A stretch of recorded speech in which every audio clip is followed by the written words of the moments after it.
I was trying to trace some of the, irrigation debates in Nepal, and then this is a list of publications I collected, and I've, given short descriptions behind it.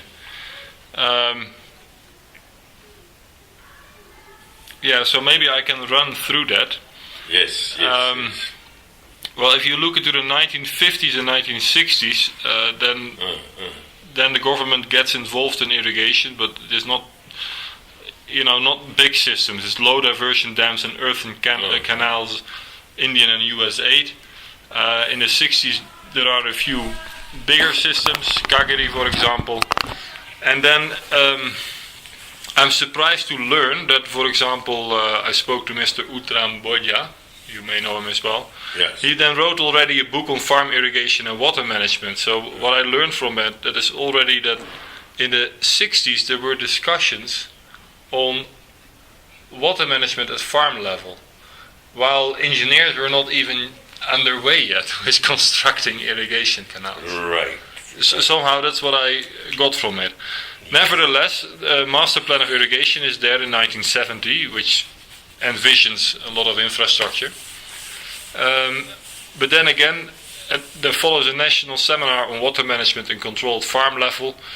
Mainly agricultural people are interested in that. So no engineers are present in these, proceedings which I have. Then another proceeding in 78. That proceeding of APROS, that's a kind of combination of agriculture and engineers. Because there are certain papers written by like Mr. Bhatta. This is the 78. I didn't take this. One paper by Mr. Bhatta. That time, Chitradev Bhatta, he was the project manager of, like Siddhi Bhatta, Farm Labor Management and Control Narayani Zone is the large-scale irrigation system. At present, this is called 35,000 hectare irrigation system. And that time, he was the project manager of government-managed irrigation system. This Narayani is government-managed system. So, he has a paper over here. He is an engineer, basically. He is an engineer, basically, and A.V. Thapa is another engineer who is Konkai, Konkai 1. And M.M. Shrestha is agriculture engineer. And Mr. P. Gorkhali is agriculture engineer. Lavraj Patrai, he is irrigation engineer, irrigation engineer. Civil engineer. Yeah. Okay. Jyoti Loni is again engineer.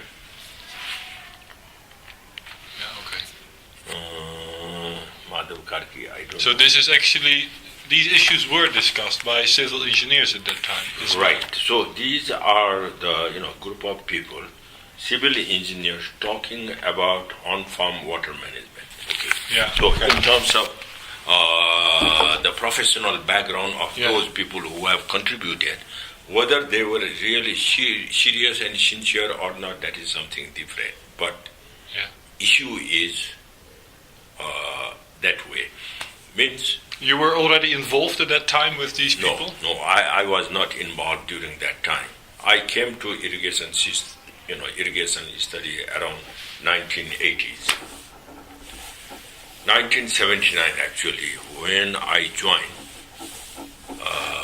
as the Fulbright visiting professor in Cornell University. That time they had one group in Cornell University called Irrigation Management Study Group. And that time they were preparing themselves, Cornell University is preparing themselves to get involved in Galawaya, that is Sri Lankan irrigation system. Galawaya, one of the largest irrigation systems for rehabilitation and trying to bring in farmers' participation during the time of rehabilitation. So that was USAID funded project in terms of physical improvement, but Cornell University was given the responsibility of social and institutional development. So that time people like Walt Coward, people like Gil Liebrand, people like Norman Afaf, and other group of people were involved in that project. So since I was in Cornell University at that time, they used to have a kind of get-together every week, once a week on Friday, and they would discuss about the issue on, irrigation water management. So that way I got involved. Because your background is on institutional. My background is institutional. My background is basically management, public administration. Public administration. So since my background is public administration, and I specialize on organization theories, so I try to look at irrigation system from organizational perspective and from management perspective. But a Fulbright fellow is so you had already your PhD. Yes, I did my PhD back in 1969. On public administration. On public administration, and my thesis was on bureaucracy and development in Nepal, and interaction, interplay of bureaucracy and development in Nepal. So that was in 69. Okay, but then through the Cornell group you became interested in water management. I was in that time in California, a place called Claremont Graduate School. Yeah. So that is the place where I did my PhD.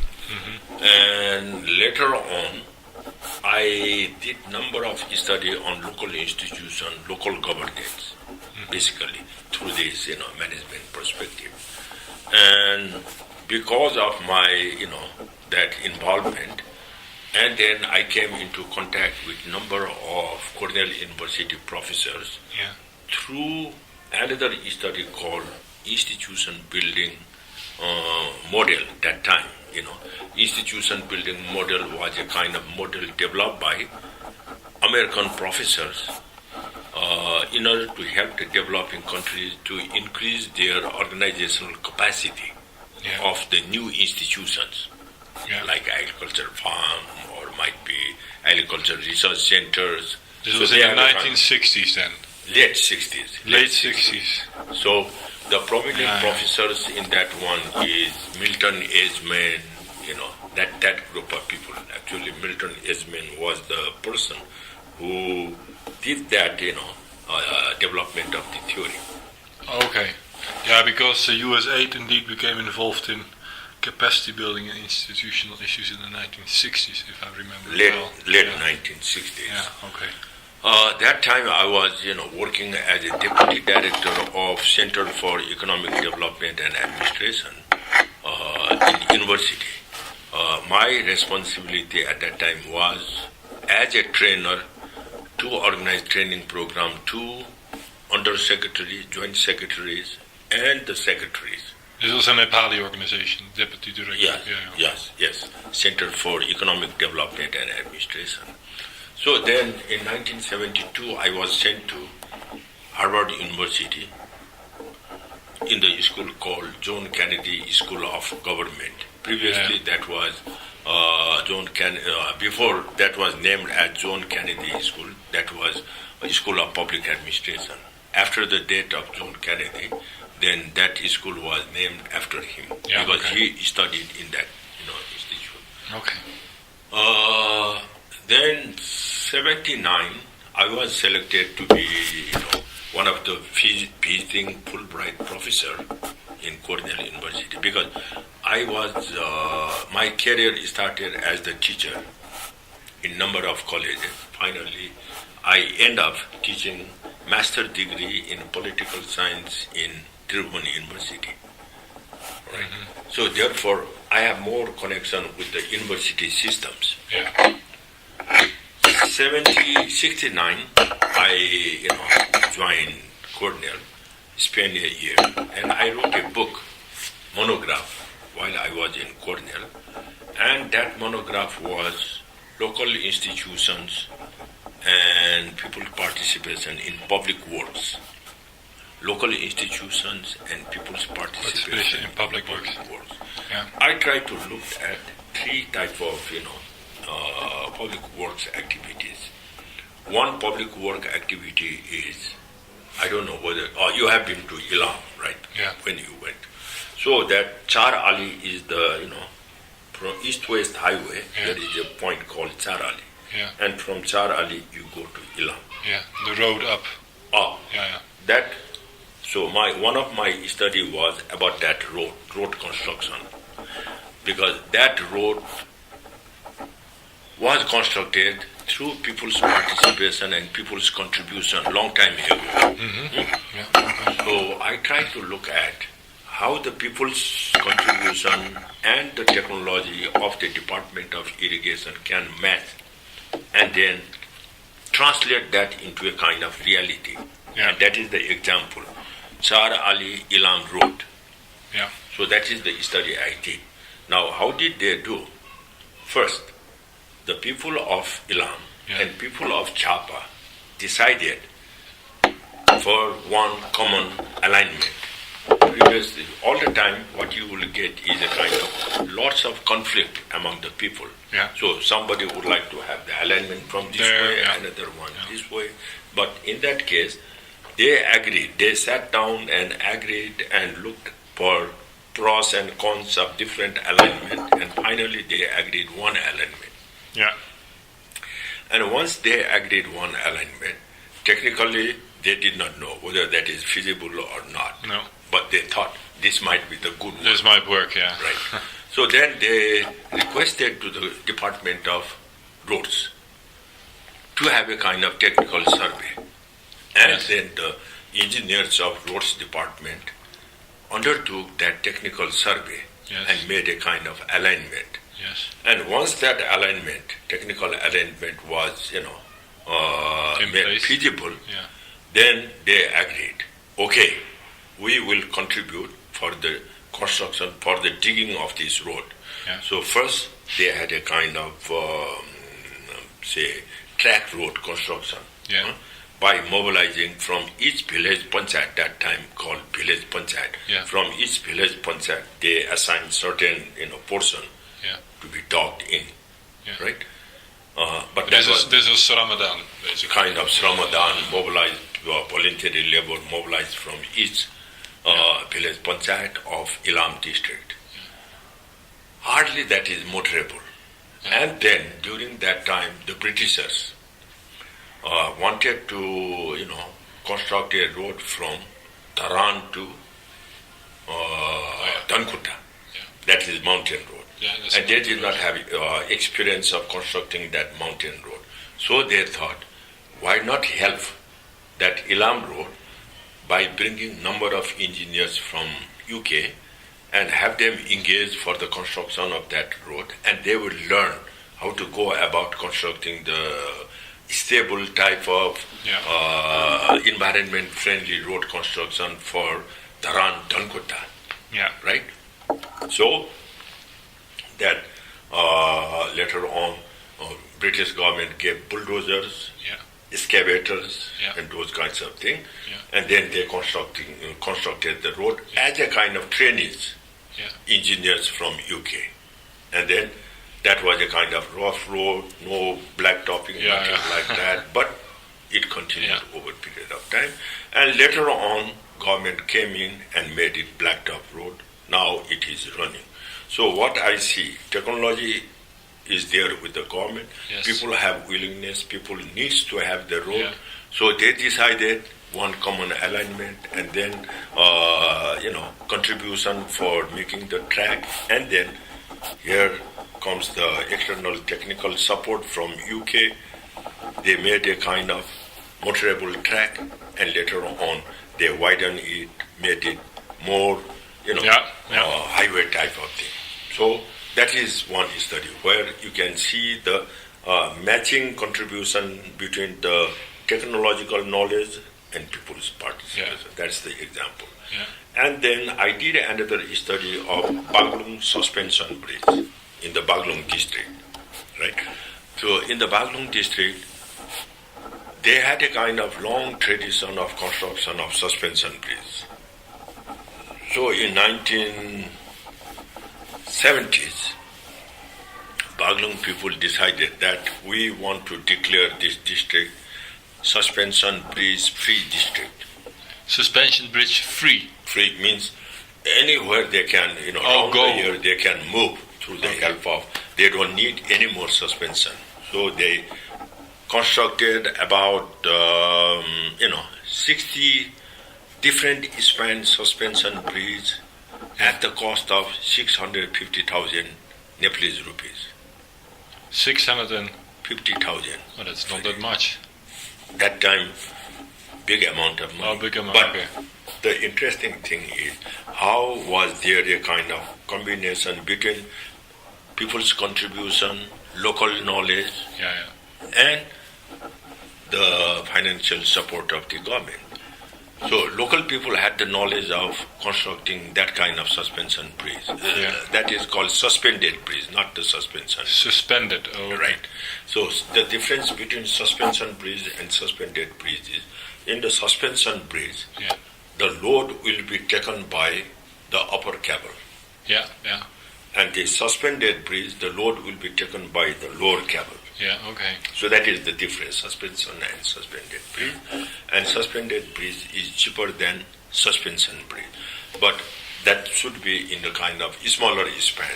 In the longer span, you need to have a kind of suspension bridge. And the cost will be high because it needs to have a kind of longer tower in order to have a kind of suspension. Yeah, no, I get it, Okay, so how they did it, people decide where they want to have bridge, and then they collect the stones. So they will have a kind of anchorage in the stone,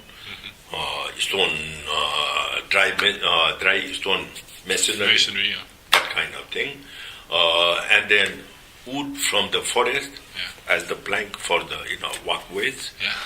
But government will be providing them only the cable. The cables. Right.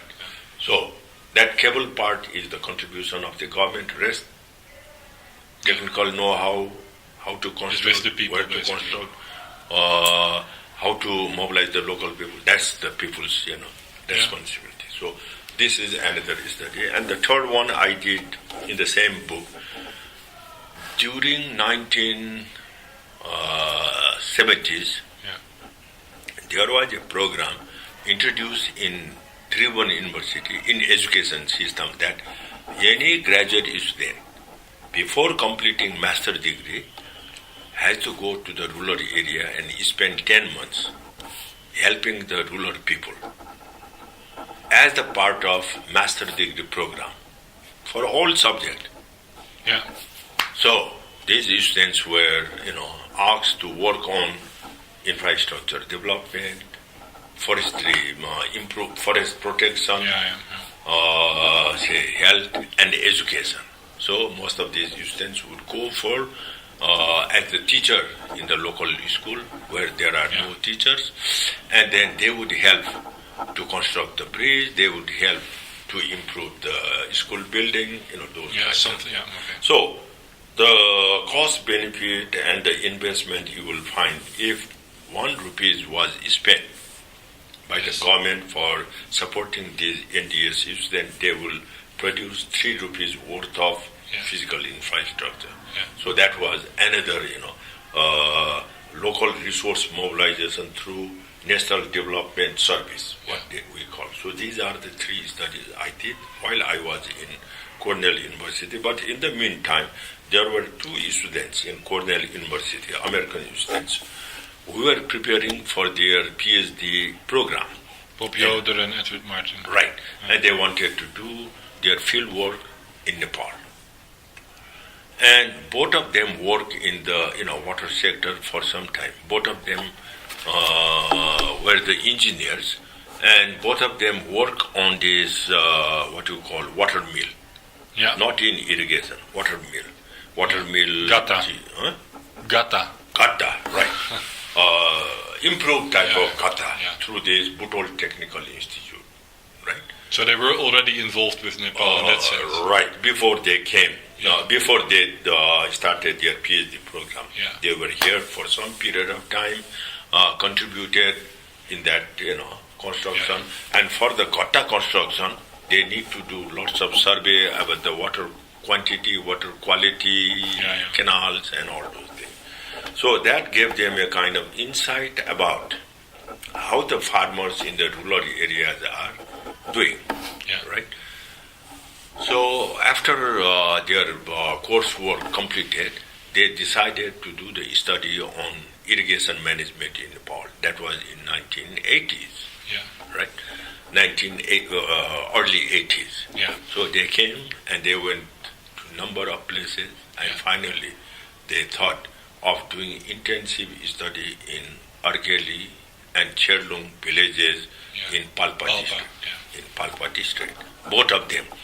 One is under this Department of Agriculture Economics, and other is from this Agriculture Engineering Department of Cornell University, both of them. So they were there for 18 months.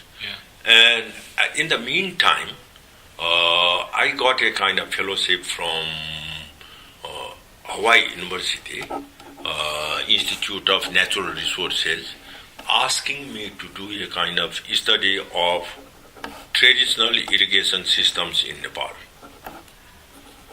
as a kind of joint program with this Bobby Oder and Ed Martin. So I did a study of their system also, Argeli and Cherlung irrigation systems, plus I did another study of Satish Moja of Butol. That Satish Moja is one of the bigger size farmer managed irrigation system with very strong irrigators organization. Tharu? No, not Tharu. Not Tharu? Not Tharu. Originally that system was constructed by Tharus, but later on that's the irrigation system managed by non-Tharu people. But the interesting thing is that most of the people who were settled during later part were from the army background, right? They knew the hierarchy. They knew the hierarchy, and they knew the order, and they knew the discipline also. Ex-Gorkha. Ex-Gorkha people. So many people who came over there in this Satish Moja were from Parbat, Siangja, and Gulmi, what we might call hill people, settlement. And at the same time, those people who were in Indian Army, basically Indian Army, instead of going back to the rural hilly area, they bought the piece of land and settled over there. So that way you have a kind of mix. Tharus also, but they turned to be minority, and then non-Tharus were there. And there is another reason why there has been this majority of the non-Tharus in that area. During that period, during 1960s, early 60s, a highway was constructed from Sunauli. Sunauli is Nepal-India border near Bhairava, and from there up to Pokhara. So, therefore, that place became a kind of popular, easily accessible place. And then, Blakey have been writing about it. Right. Blakey, the three people were Seddon, Blakey, and So that was the background of Satish Moja. I did the detailed study of Satish Moja. I presented that paper in American Social Science, meeting in Hyderabad, in Bangalore. So that article, my paper became a kind of really popular paper, identifying a kind of very successful medium size means at that time this 3,500 hectare irrigation system that I studied. And many people still quote that, my paper in many articles about the, ideal type of farmers organization. So after completion of, our study, or near to completion, then we thought,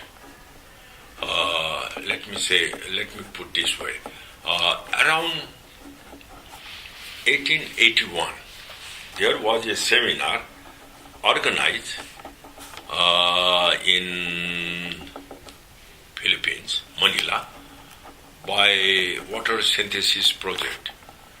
You might have heard of that in United States. USAID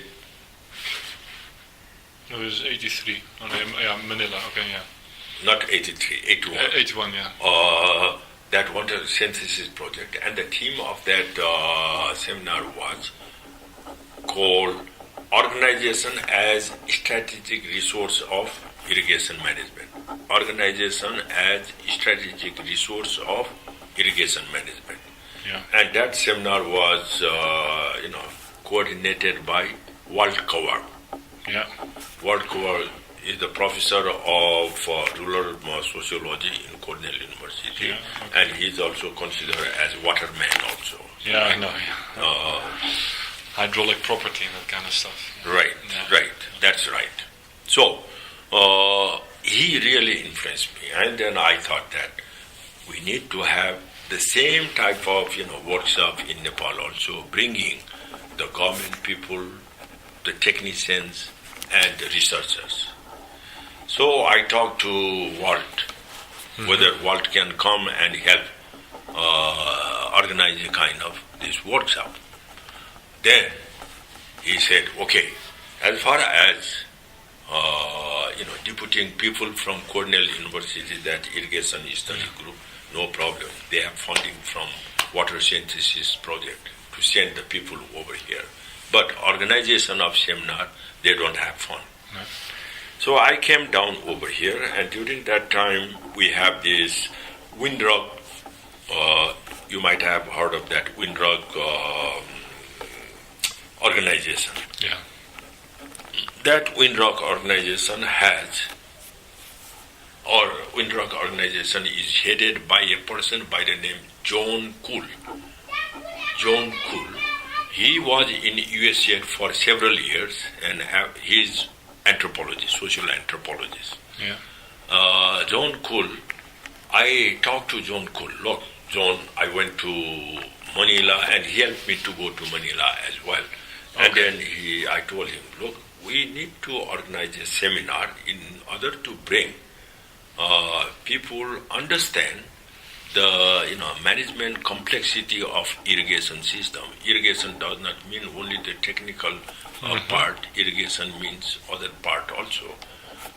Can you fund us for this seminar? He said, okay, I have to look for. But he has a good connection with USAID and other places. Yeah. So he talked to USAID director. Yeah. But director was not that enthusiastic. But I work with that director in other project called RCUP also. So after that discussion, he agreed. Okay, for one time I will fund for the support of The seminar. That means food, lodging, and those kinds of materials. Not other kind of thing. We had so over here you have 83 water management in Nepal. Yes. So there are several people, including my paper also. So there was a book also out of this seminar. Yeah, I think I got this from the APROSEC library, so I copied it. I see. Okay. Yeah, but I have it, so this is what I have. One thing, but more than this also, the book was also published. Yeah. Okay. This is the seminar we helped to organize. Bob Yoder was here, Ed Martin was here, and these people came. Gil Levin was here that time, and then Norman Offoff and Randy Barker. Randy Barker, I don't know that name. Randy Barker is agriculture economics, and later on he became acting Director General of International Water Management in Sri Lanka also. Okay, so these three people came and helped organize this thing. And government people also presented paper. We also... Again, engineers as well? No, there were several engineers. Also engineers, okay. Like Gil Levin. Department of Irrigation, oh yeah. Huh? Gil Levin is the engineer from Cornell University. BK Pradhan, you might see BK Pradhan. BK, yes.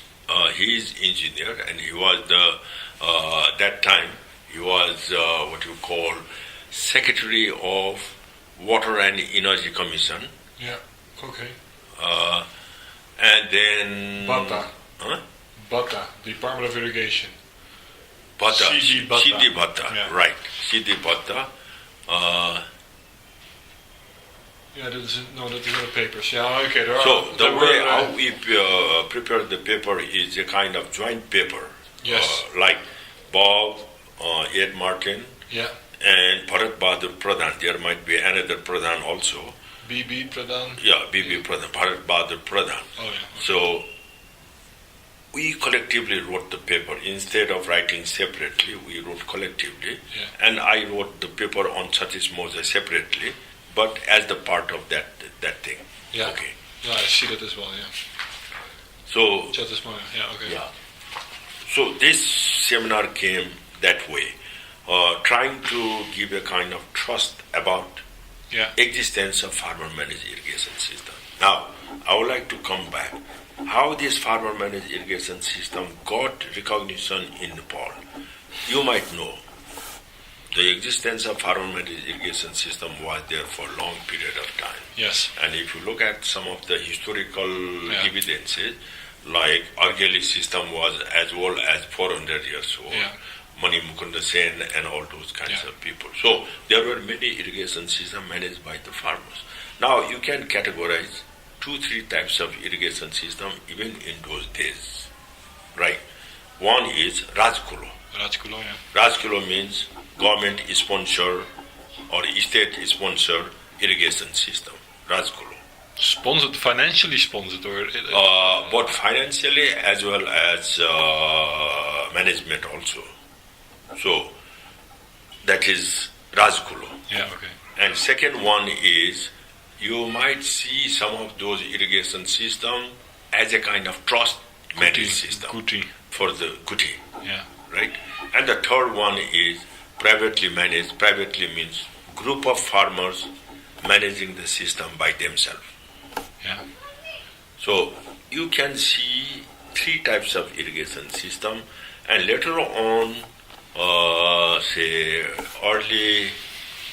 late 90s and early 20s, government managed system, directly government managed large scale irrigation system came into existence, like Chandra Nahar. Yeah, Chandra, yeah. That is somewhere around 1936, 33. 23, I think, already. Or 23 Yeah, or 23, 30, yeah. yes. Somewhere around that period. That is the first public sector, let us say, public sector irrigation system where there was a combination of the resource mobilization partly from the government, partly from the local people themselves. Yeah. And the engineer was the British engineer Yeah. who designed and who supervised the construction, Yes. right? Yeah. That was the first Modern irrigation system. kind of modern irrigation system designed on engineering principles. Yes. Right.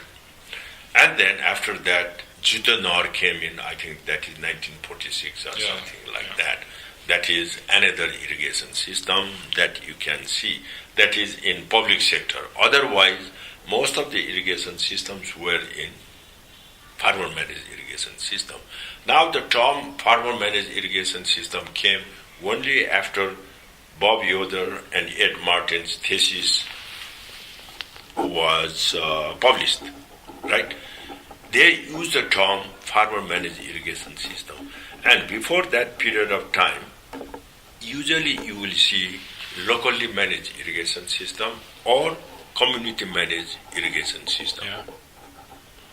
In many places, like World Cover, doing the study of irrigation system in Laos, Yeah. he called it community managed irrigation system. Yeah.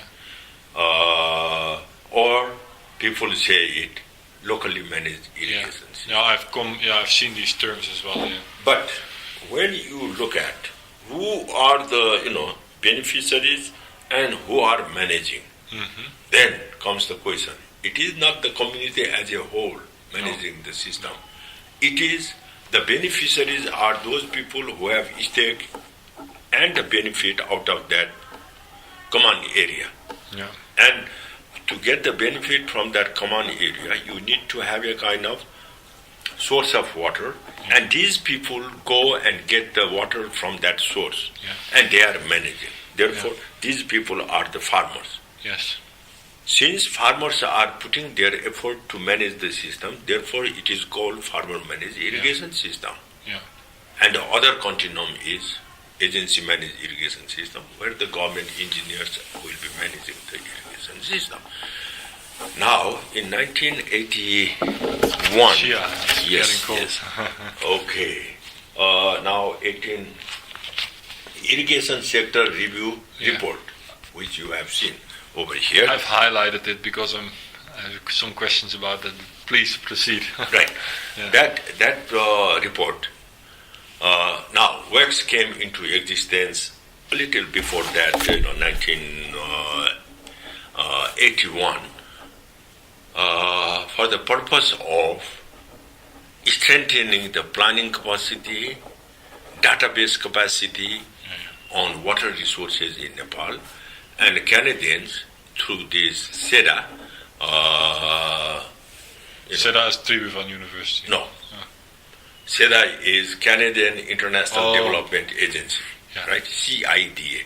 SEDA is CEDA. This one is CIDA, Canadian International Development Agency.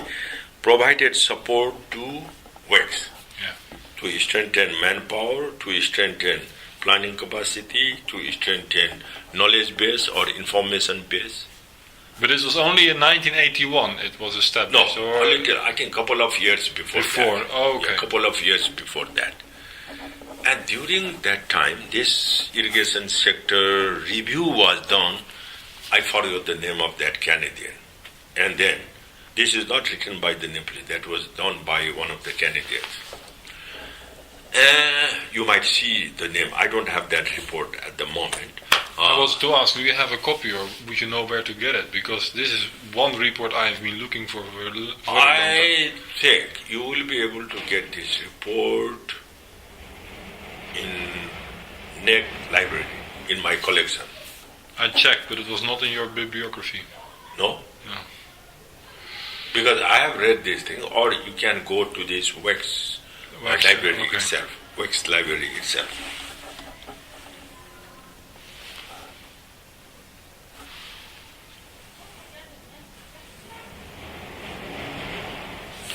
So, let me have the light.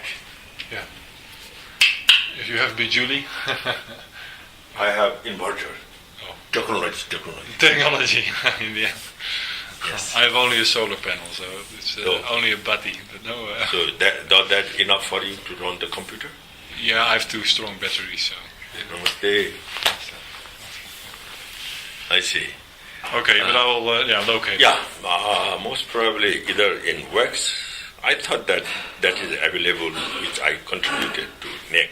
Okay, that is the public document. Since that is the WEX document, I take it as a public document, which for the first time mentions about the existence of farmer-managed irrigation system.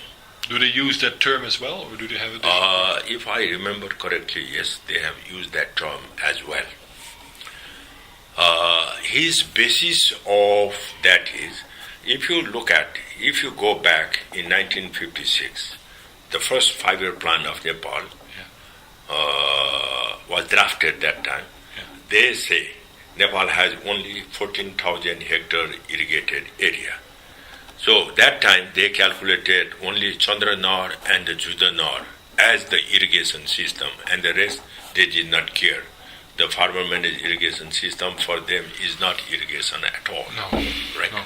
That was a kind of thinking and concept. So therefore, non-existence of farmer-managed irrigation system, and then 81, this man said, no, we have much more irrigated area in Nepal than which government is managing. In private sector, lots of land is being irrigated. And his basis of calculation was interesting. He calculated not in terms of the surveying the land, how much land has irrigation, There are 4 types of land classification in Nepal. Yeah. You might have heard of that. Yeah. Oil, Duim, Sim, Char. Yeah, I've been writing it. Yeah. Oil means the irrigation system where you have round the year irrigation. Yeah, I know about the classification. Yeah. So the other one will be one-time irrigation, rain-fed agriculture, and dryland, that kind of thing.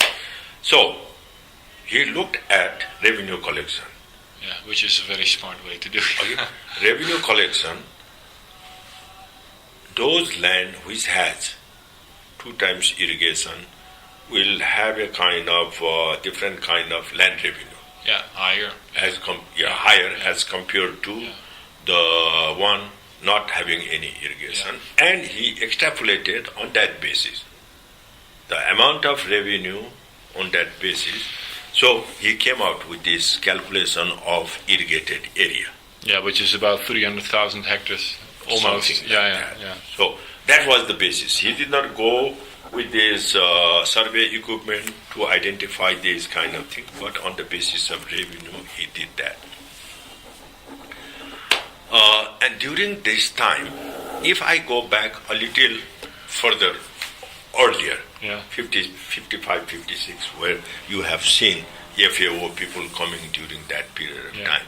And 2 agencies were actually involved during that time for the irrigation improvement. One is FAO and other is Indian Aid Mission. Cooperative Mission, or ICM they call it, Indian Cooperation Mission. This Indian Cooperation Mission and FAO. FAO came and tried to identify what kind of rehabilitation assistance is required for the improvement of irrigated agriculture.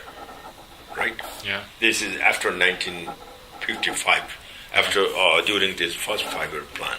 So they identified number of irrigation systems requiring a kind of rehabilitation assistance. Yeah. Not the government system, but those kinds of other systems.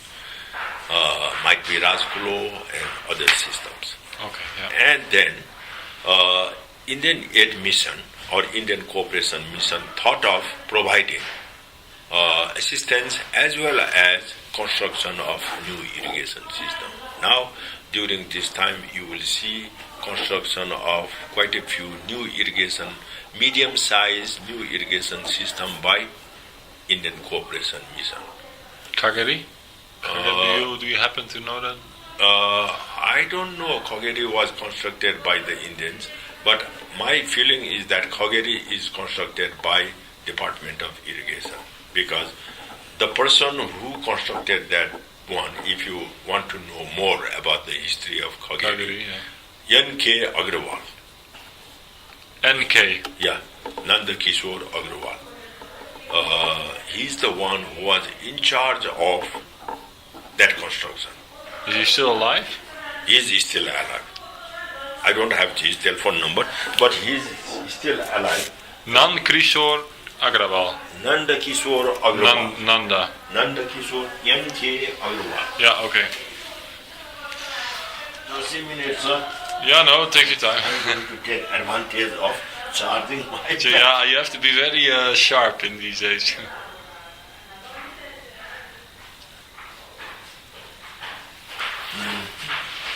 So these days, if you don't take advantage of the technology provided. So, Janwillem, ल छ ल ल राम्रोसँग जाऊ है ल त्यो आउँछ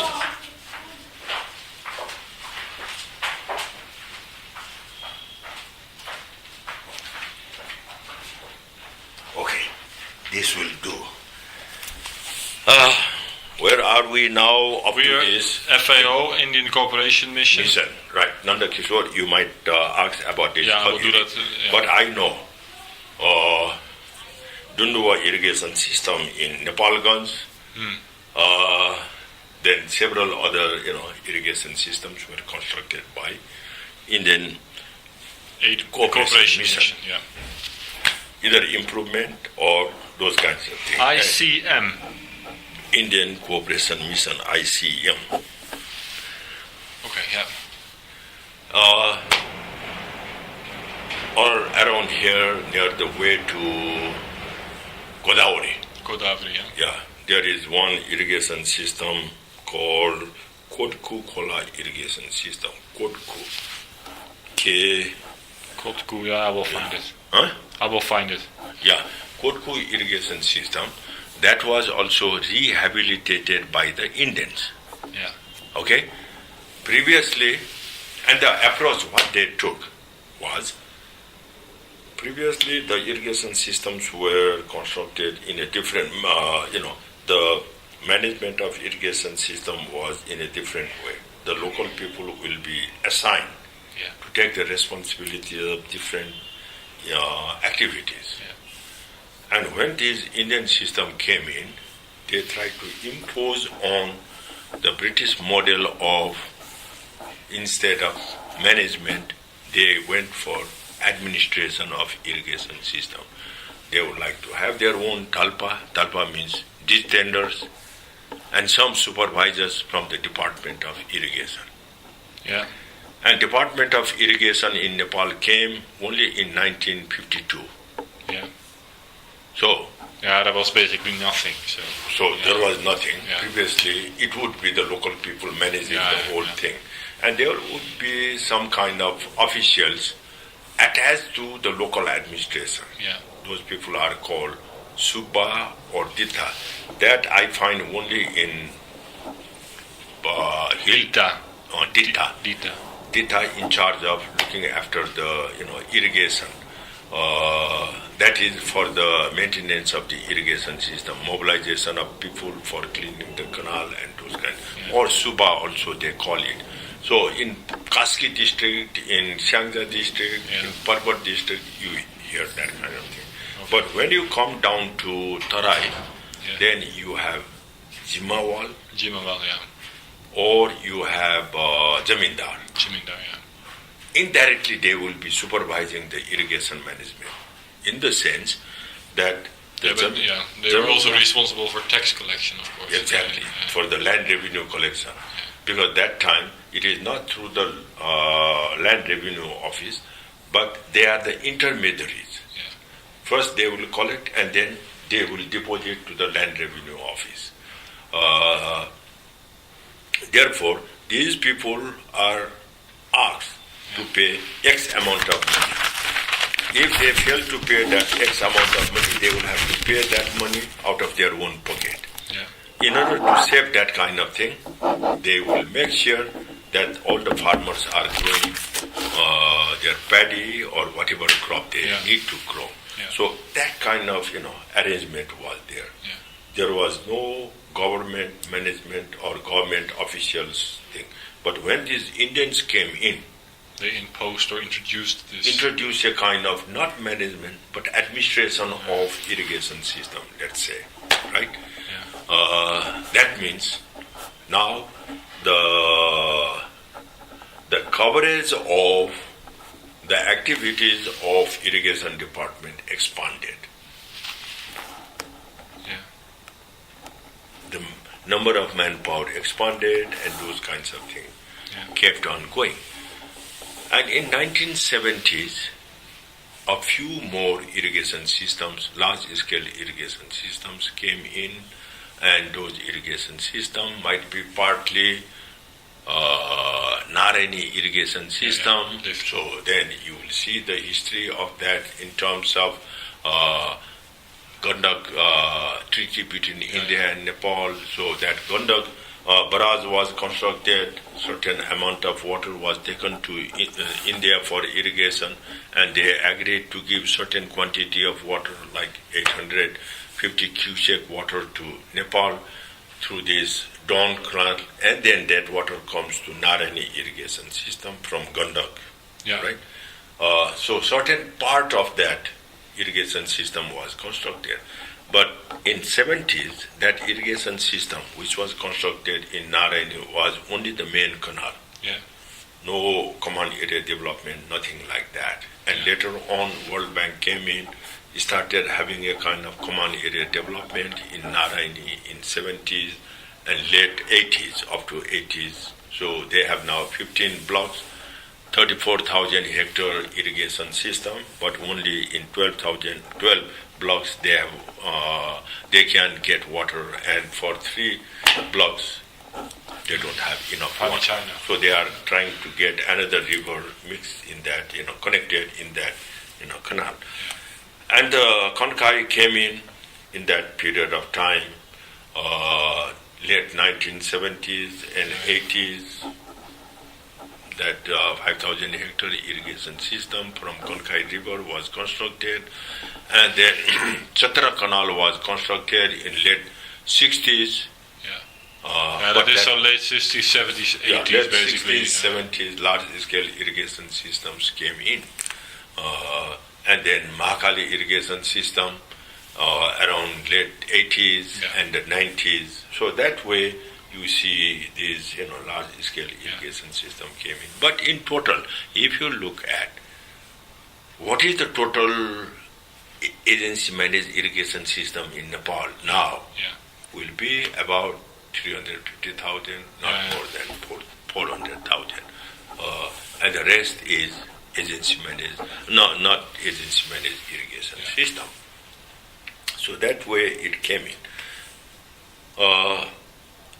And this farmer-managed irrigation system continued in different form, and different types of assistance program came in to support this farmer-managed irrigation system. Like when was this? That started, you might say, since 1960s, one way or other way.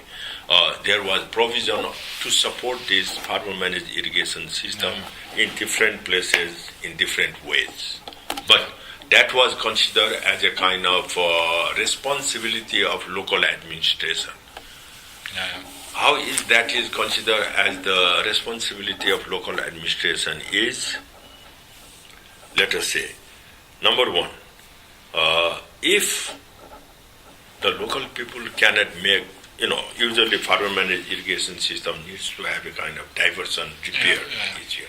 If because of flood or something they could not do it, so then it will be the responsibility of the local administration. That time would be the Bada Hakim, right?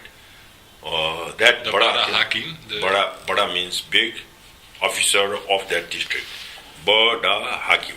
Bada Hakim. Badahakim. Bada Hakim. Now that place is taken by chief district officer.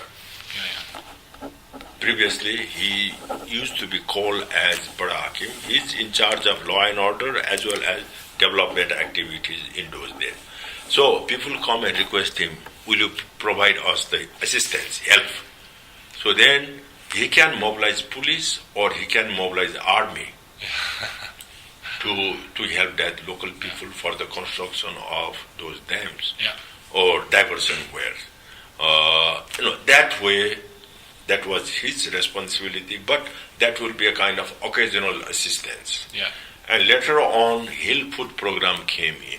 With the assistance, 1960s, 70s, you will find Hill Food Program, ICM program, where financial assistance, rehabilitation programs came in. One way or other way, these assistance programs, were provided. And then, one or two irrigation systems used to be assisted either by the government or by donor agencies. Later on, in late 1980s, both World Bank and Asian Development Bank came out with a new approach saying that there is no sense of just assisting one or two or three or four project-based small irrigation system. We should have a kind of sector approach in irrigation development here in Nepal. That approach came in late 1980s, and that approach was adopted both by Asian Development Bank and the World Bank. Asian Development Bank and ADB and the World Bank. Both of them, accepted that approach, and then they said that in order to do that, they divided the country into two parts. Yeah. Central region and the eastern region by Asian Development Bank, and the three other 40 districts will be World Bank domain kind of thing. Before they started this sectoral project, now why the sectoral project came in late 80s, there was a kind of approach introduced by the National Planning Commission called Basic Need Fulfillment Program. Basic Need Fulfillment Program. And that Basic Need Fulfillment Program means one of the basic need of the people is the food as well. Yeah. So they calculated that we need to have a kind of certain amount of food. Yeah. Therefore, that food will be possible only, food will be available only when there is enough irrigation system. And one of the calculations at that time was each year they have to add on 35,000 hectare irrigated area. 35,000. Each year? Yeah, each year. 35,000 irrigated. Tough target. In terms of meeting the, food requirement of the growing population. Yeah. Right? But later on, what you find, that is the projection, but the achievement is lowering down. Yeah. Never met the target and the achievement. Yeah. So you might see that figure in my book called Increasing Agriculture Production Through Farmer Participation. So Yeah. I have two books published in around 89. One is Increasing Agriculture Production Through Farmer Participation, and other one is Patterns of Irrigation Organization. Yeah, this is what I have. You might have Patterns of Irrigation No, I Organization. have it at home. Sorry, I didn't bring it. You have what? I have patterns of irrigation systems, but the other one Yeah, Increasing Agriculture Production Yeah. also. That is also available in NEC, I'm sure. Okay. So in that one, I have put this graph and then this, kind of thing, and general description of this food requirement, sectoral projects, and all those kinds of things. Then, during this period of time, there was a kind of, thinking going on. What should be the appropriate approach for the, assistance program to farmer-managed irrigation system? I'm just going back and forth now. No, you answer pretty much. Huh? You answer pretty much my question, so please continue. So, yeah. Around 87, International Irrigation Management Institution and Water and Energy Commission organized an international seminar called Public Intervention. This one. Oh, yes. Public Intervention in Farmer-Managed Irrigation System. This is international kind of thing. You will find participants from so many countries. Yeah, that's correct. Countries from Asian countries, some of those African countries, some of those, Americans and old renowned professors. Pakistan, Bangladesh, Morocco.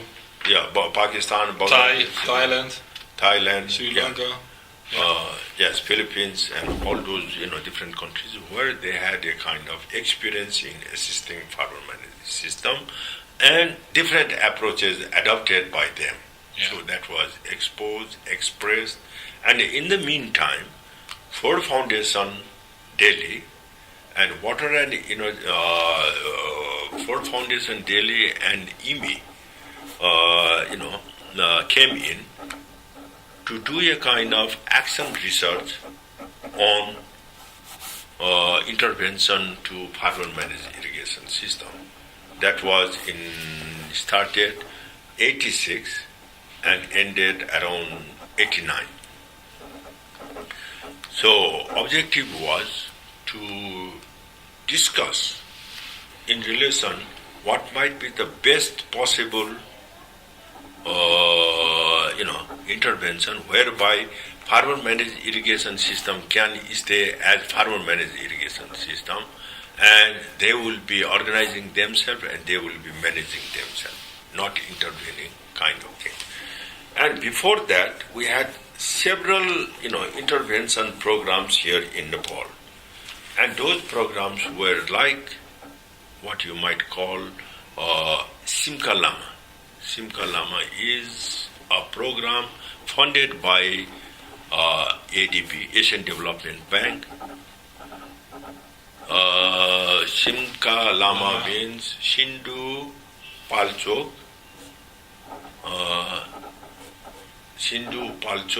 Kabre, SIM, Sindhu Palchok, Kavre, Makwanpur, Lalitpur, Sindhu Palchok, Kavre, Makwanpur, Lalitpur. These are the 4 districts which covers by this Simka Lama.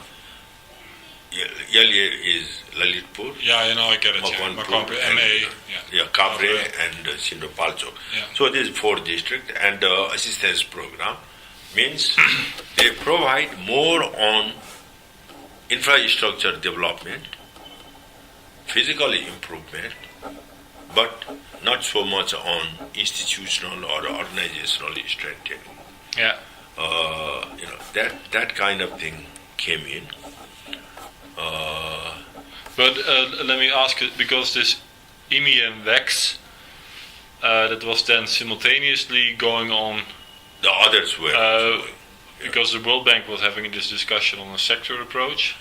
LIC Was there any cross-fertilization, or was it like parallel happening? That time it was parallel happening. So no talking between the groups? At that time, no talking in the group. Okay, so this experimentation was undertaken. Then comes the question, that was the action research. This WEX, IMI was action research project. It's not a kind of other improvement program.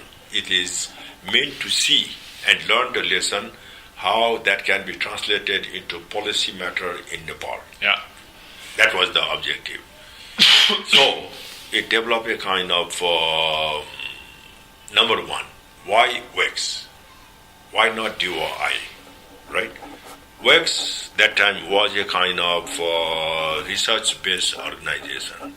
They want to do experimentation, and they want to their job is to provide a kind of policy alternatives to the government. Mm-hmm. Therefore, WEX is very open to action research. Yeah. But DOI and other agencies would not have been that open. Yeah, okay. Over here, I should bring in another unit of this, intervention. Like Department of Irrigation is there, but the irrigation system can get assistance from different sources at this time. Number one, Department of Irrigation, they can get assistance. Mm-hmm. Number two, they can get assistance from Department of Agriculture. Yeah. In the Department of Agriculture, they have established a division called FUD. Yeah, Farm Irrigation Water Utilization Division. Yeah. Where Mr. Gorkhali, the other guy that you have mentioned in that farm water, kind of thing, he was the chief. Yeah, okay. Gorkhali, yeah. Gorkhali was the chief of this one, and Yam Shrestha, Mahesman Shrestha was the second person. So they provided assistance to number of irrigation system, and their system was that the farm. This is what they call demand-driven. Farmers have to apply for the assistance, and farmer, I forgot exactly the combination. Might be 25% contribution by the farmers, 75% by agency. Yeah. This is one way they can get assistance. Now the second one is from Ministry of Panchayat and Local Development. Ministry of Panchayat and Local Development. MPLD they call it. Now this is only Ministry of Local Development. Now previously Panchayat and Local Development. Yeah. So they get assistance through the district panchayats Yeah. to these things. But they don't get any kind of technical support, only the financial support. The farmers decide.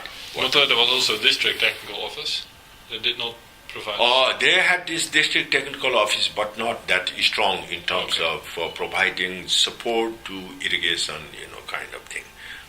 And the third one is Agriculture Development Bank. Nepal. Right. Agriculture Development Bank, people can get assistance in terms of loan and in terms of subsidy through Care Nepal ADB program. So these are the different kinds of combination. And these different agencies were talking in terms of different languages and different approaches. I don't know whether you have come across one more book which Mr. Ansari and myself have edited. Ansari and Prachanda Pradhan. Okay. Yes, Ansari and myself edited a book called Experiences of Assistance in Farmer Managed Irrigation System in Nepal. Experiments of assistance in FMIS systems in Experiences of assistance in farmer managed irrigation system in Nepal. Okay. So we try to identify about 10, 12, different programs and their procedure, how these procedures are different from one to another. Yeah. So as the result of this, we came to a kind of concern. When you have different forms and different types and different kinds of program simultaneously going on, who is going to get benefit out of that? Yeah. How are those investment going to be utilized? Those kinds of things. And finally, this sector project came in, and then there was reorganization of Department of Irrigation around 1988-89. I forgot the exact date, 1989 might be. Yeah, I have some information on that. So when they amalgamated this feud with in Department of Irrigation and this Agriculture Development Bank activities discontinued, and they were told that, look, your job is to provide financial support, not the development of irrigation. Yeah. Irrigation development is the responsibility of DOI. So that way, one door program came in, Department of Irrigation. Yeah. And Department of Irrigation expanded its mandate scope of area reach, yeah. in terms of all districts. So they established District Irrigation Office. Divisional offices. No, District Irrigation Office, not division, right? District Irrigation Office that continued for about 10 years. Coming to 1999, they dismantled District Irrigation Office and then created Division Office. Okay? So don't get confused. Now the background is like this. Why they made this division? I'm very curious to your answer. I've been looking for this answer for a long time, but yeah. By 1989, they came out with this act called Local Governance Act. Yeah. With this Local Governance Act, they wanted to have a kind of technical unit at District Development Committee. And now, if they have this District Irrigation Office, that District Irrigation Office will come directly under this District Development Committee. And the district, this irrigation department people don't want to work under this arrangement. So therefore, before that act was implemented, It was in 1999. 99, Yeah. around 99, yeah. Yeah, it's of course different year. So they changed. Yeah, They now of changed course, their yeah. own structure and came out with this 24 divisions, subdivisions, and 3 mechanical divisions, and the different. Believe it or not, I had a discussion about it for half an hour with the divisional engineer in Chitwan. Because I was so confused, I didn't understand it. So this is the district office, and then he said, no, this is divisional office. I said, okay, I'm lost. Explain me what it is. He couldn't really, make it, but now I get it. Yeah. So this is the reason. It's a kind of, I don't see any rational why they have to do it. It's only a kind of ego kind of thing. That's about power. Why should we be under somebody else? Because if they are going to be under this district development committee secretary is the local development officer. Now these engineers will be under this local development officer, and they don't want to be under local development officer. Now they are facing another problem. Since they don't have technical office, and there was tremendous funding for them to have the infrastructure development at the local level, like the rural roads, irrigation, and different kinds of things. So they established one department called Dolidar. You might have heard. Department of Local Infrastructure Development and Agriculture Road, Dolidar. Now this Dolidar does not have enough manpower, and irrigation policy says any irrigation system below 25 hectares is not under the domain of Department of Irrigation. So they are supposed to get funding from local development agencies or other agencies. Mm-hmm. So they have a kind of now confusion, and they don't have technical manpower. No. So recently, Asian Development Bank funded for CIP, they call it, Community Irrigation Project. Yeah, CMIASP. Yeah. No, CMIASP, that is something different. Oh, sorry. I'm talking CIP. CIP. Yeah, Community Irrigation Project. Yeah. And they are below 25 hectare irrigation project kind of thing. And as I told you, according to irrigation policy, less than 25 hectare is not the mandate of irrigation department. Yeah. So, who is supposed to implement this project? They were sent now to local development ministry. Now, local development ministry, Dolidar does not have the technical capacity and technical manpower to manage this kind of thing. So it's a kind of gap that you can see. And mostly these less than 25 hectare irrigation systems are farmer managed irrigation system. I tell you, it's not the government managed irrigation system. And there are substantial number of these irrigation systems which require a kind of technical support. So there is a kind of vacuum going on now. Yeah. Now, other system that you talk about is CMISP, is Community Managed Irrigated Agriculture. Yeah. Community Managed Irrigated Agriculture. Sector The other one is Community Irrigation Project. This is Community Managed Irrigated Agriculture Project, CMISP. So that way, these different irrigation systems came in. Now I jump in quickly. Like Works IMI project came in, and it established a kind of procedure how to provide a kind of assistance to farmer managed irrigation system, preparation of inventory, selection of potential irrigation system, and then stages of farmers' participation, contribution, farmers to farmers training program, and all those kinds of things.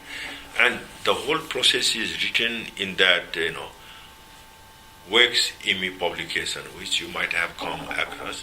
Assistance to farmer managed irrigation system, results, lessons, and recommendations. Yeah, that is in your bibliography. Yes. Yeah. So that describes you the process and procedures of the activities of IMI. And this whole project was funded by Ford Foundation. Yeah.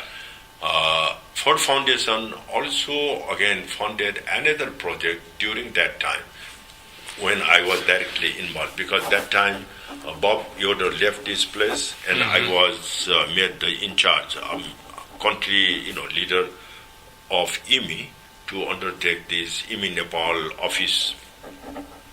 Yeah. So other one is Ford Foundation wanted to learn what has been the impact of Agricultural Development Bank supported irrigation systems in Nepal. Agricultural Development Bank Nepal, they wanted to learn about it. Agricultural Development Bank supported irrigation systems in Nepal. So that study was also funded by Ford Foundation, and the study was undertook by IMI, Nepal. So that way, Ford Foundation was involved on number of these irrigation systems. And during this time, now I'm going to tie in with another Ford Foundation activities over here, and that was around 1989. USAID had a kind of bigger project to evaluate the impact of infrastructure development through decentralized policy, especially in Asian countries. And Nepal was also included for the study.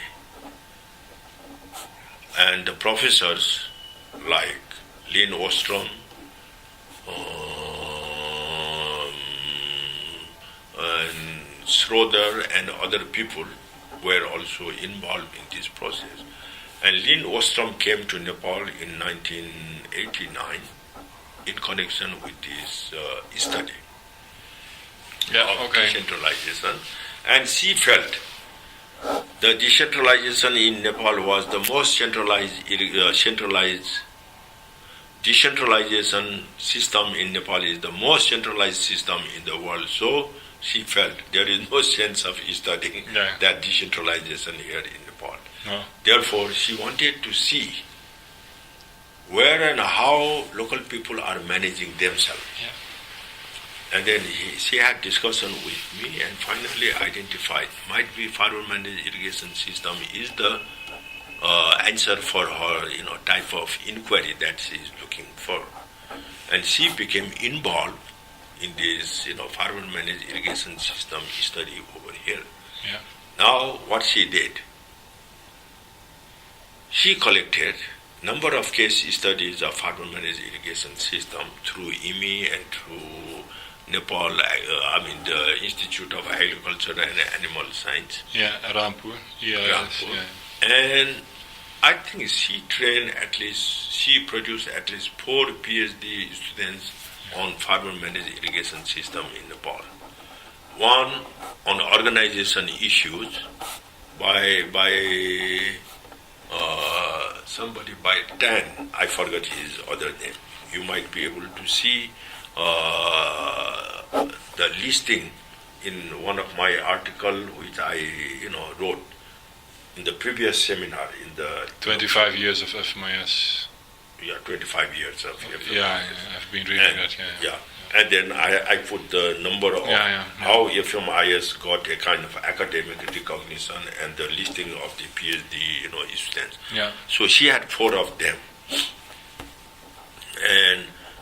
And at the same time, she developed through the help of Ford Foundation of what you call Irrigation Institution Database. Yeah, NIIS. Yeah. Nepal Irrigation Institution Database with the help of Ford Foundation. It's lost now, you know that? Huh? It's lost. It might have lost in Rampur, Yeah, but Rampur it's still well kept in Indiana University. Indiana? Right. Okay. Well, Sukla says that even there they don't know any more about it. Yeah, they might not know because that is a kind of unfortunate thing. Yeah. They had sometimes irrigation study group in Rampur, but no longer. Rampur is much more politicized, and then they did not have any interest on academic development and those kinds of things, right? But because I understood that the Rampur group was already in existence, and that Ostrom then came in and visited. So now, when the Rampur, this irrigation study group came into existence, I tell you, because physically I was also present. That was, as I told you, that international seminar on intervention. Yes, that was organized. Yeah. And the field visit to the participants was organized at Chittagong. Yeah. Okay. Yeah. We took them to number of irrigation systems like Pitwa, like Panchakanya, like two other irrigation systems close by. 2 days field trip. Yeah. And then one day, Institute of Agriculture and Animal Science invited these participants for lunch. Yeah. And the dean at that time was Kailas Nath Pekurial. And Kailas Nath Pekurial told me that he wanted to have a kind of study group form in Rampur, right? Then I said, brilliant idea. So he formed that, group where Ganesh Sivakoti, you might have heard of his name, Yeah. frequently referred in. Ganesh Sivakoti was there, and agriculture soil scientist was there, Sukla was there, a number of these people were there. And then in order to make them survive and to be active, IMI Nepal funded them 40,000 rupees to prepare an inventory of irrigation system in eastern part of Chittagong. Yeah. They identified about 50 or 55 I thought it almost 100. irrigation system. That was very useful, exercise for them at the initial stage. Yeah. That gave them a kind of recognition that they have been working. So that way, Rampur's, Got established. established and could make them known to others also. Yeah. And because of that kind of exercise and dynamic role played by Ganesh Sivakoti and IMI, bringing them on and off in that research, activities, and at the same time we had another program from USAID at that time called Irrigation Management Project. Yeah. And that irrigation management project hired number of the faculty members for, training to the farmers in different field areas. So that way they became very active and they had enough,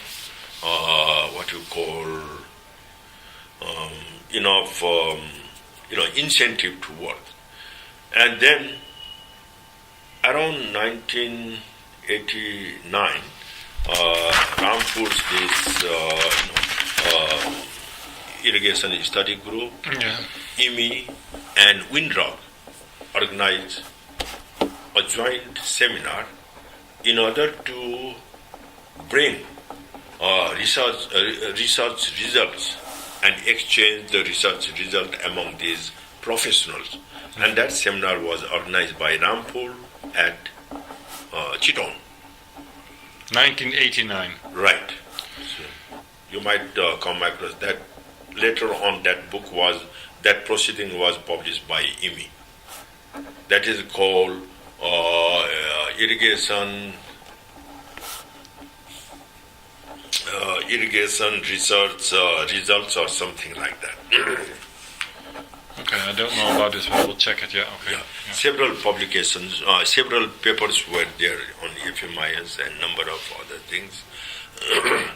And then, as I told you, Windrock was there, we were there, IMI, I was in IMI at that time, and Rampur people were there, about 30, 35, people doing research on the irrigation assembled over there. And then we organized field trip. Yeah. And then this field trip was taken to number of irrigation system identified through this, what you call, inventory prepared by irrigation study group. And there were people from USAID also. And they got really surprised to see how farmers were cultivating intensely